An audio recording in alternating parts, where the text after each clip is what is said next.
So we've talked about the reading skills for expository, narrative, and two-passage analysis. But today I want to talk about one extra thing that's kind of important for the reading skills. It's not a passage analysis in itself, but if you don't do this right, you are going to have a hard time with the SAT.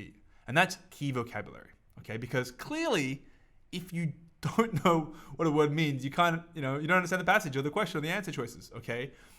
A lot of people have this misconception that the new SAT, they took out the vocabulary, right? And they did. They took out all the obscure words like quotidian, right? But they really emphasize still the core academic words that you need to know.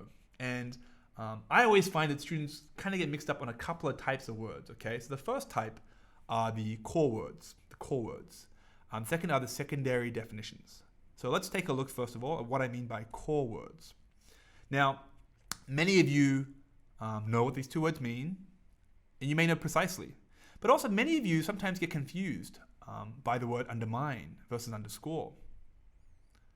So think to yourself, what do these two words mean? So I want to make sure that you have a definition in your own mind. Have that definition in mind before I show you what they do mean. Undermine means to weaken.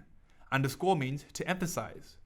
Now, a lot of people think that undermine means, sometimes they think this means to support an idea, right? Because of the under part. But you're mining under something. You're weakening the foundation. To score something is to make a mark. So to underscore it is you're underlining it. You're emphasizing it, okay? So there is a list of words, maybe around 450 words that I have created that I want you to know back to front so that you don't ever get confused with these types of words. These are your core words. There are also words which have secondary definitions, which a lot of people don't really think about. Now, if I told you qualify or temper, you know what those words mean, right? You'd say, oh, I qualified for the team, right? Or he has a bad temper on him. Yeah, those are right. But there are also secondary definitions that the SAT uses in an academic way, okay? So let's know all the secondary definitions too that are important. So for qualify, we may qualify an idea.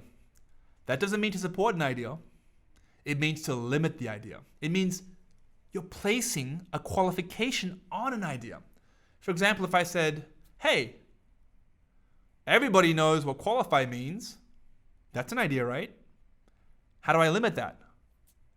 Well, everybody who's taken this course knows what qualify means. So I placed a qualification, a limitation on that idea. It's exactly opposite to what many people think, okay? Next, to temper your anger.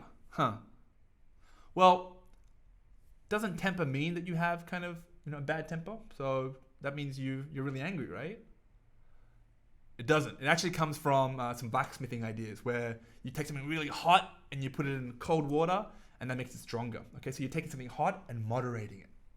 You're tempering it. So to temper something is to reduce or to kind of moderate something. Okay, so these are two words that you probably knew the meaning of, but they had other definitions that we need to know about too. Okay, so what I want you to do now is to make sure to download this vocabulary list that I've attached.